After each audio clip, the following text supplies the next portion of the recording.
Nakapunta ka na ba sa bahay ampunan? Hello TikTok, ako si Ate Me, isang empleyado sa bahay ampunan. Tara, pasok tayo sa House of Hope.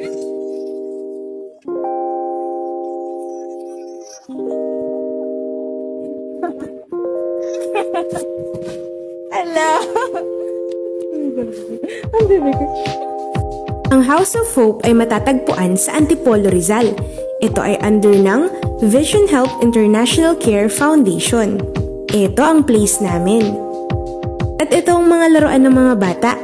At ito ang mga cute na bata. O, diba? Hello! Sinabi ni Shamsa pero hindi ko alam na ano yan.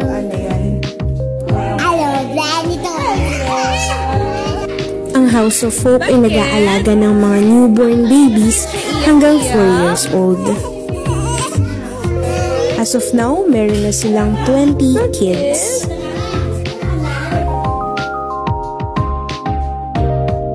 Kapag 4 to 5 years old na ang mga bata dito at ready nang mag-aral, dadalhin naman sila sa Morong.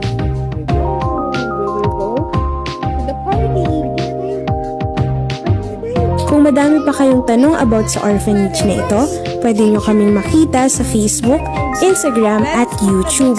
Type nyo lang ang Vision Help International Care Foundation.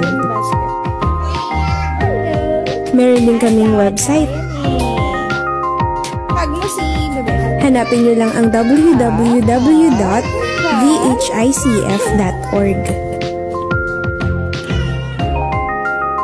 Yun lang. Maraming salamat.